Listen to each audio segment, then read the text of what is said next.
Hello, my name is Anneliese Amoah, and I'm one of the poets who wrote some poems in My City and Me.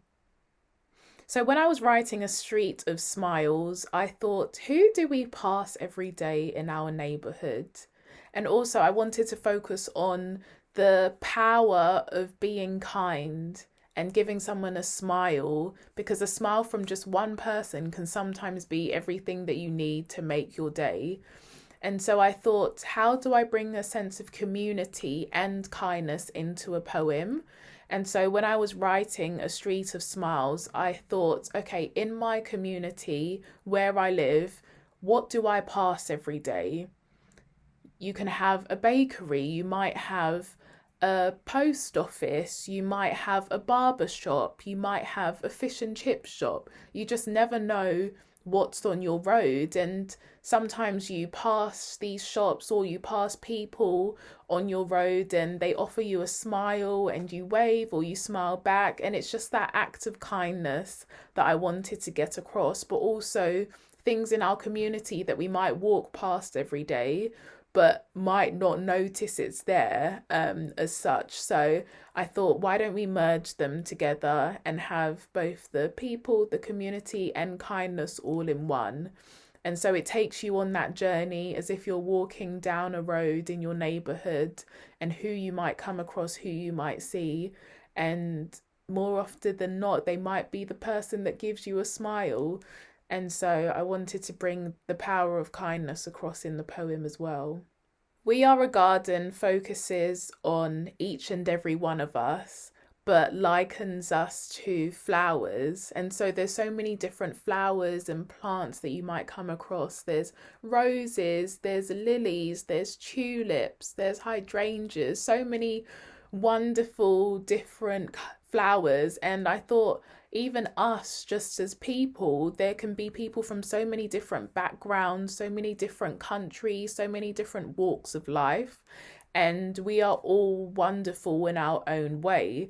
And so We Are a Garden just shows the power in being different, but also being different is what makes us the same as well, because we're all different together and we all come from different backgrounds and different countries, but that's what makes us amazing. And having that multicultural aspect as well, or having friends that aren't from the same country as you, that don't look like you, but we all appreciate each other. That's what it's all about. And so being each flower in this community garden just shows us how special each and every one of us is, and also what it means to also need to look after each other as well, just as you would with a flower that you're growing in your home or a plant that you're growing. You need to water it, you need to look after it, and so we should all also look after each other. So yeah, We Are a Community Garden just brings across again the kindness and the amazingness of being different but all being together at the same time.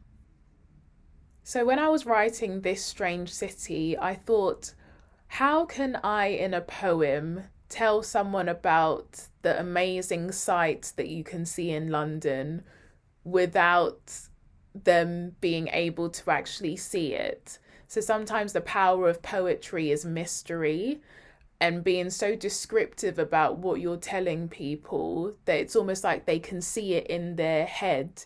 They don't need to see it in front of them, but also it makes them want to see it in front of them.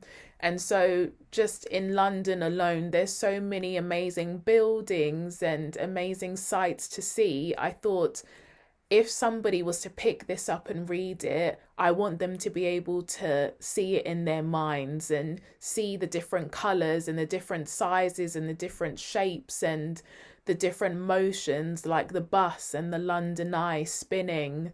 And I thought, even though I called it A Strange City, I called it that because there's so many different strange things, but it's what makes the city of London so wonderful as well, because you're seeing things that you might not see somewhere else.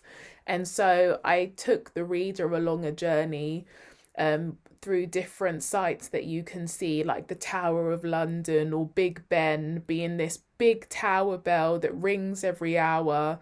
So you don't have to forget the time. You know when it's 12 o'clock, you know when it's 1 o'clock. And so I wanted to take the reader on a journey through London, um, so that we could almost be tourists together and see the amazing, wonderful, strange sights that there is to see in London.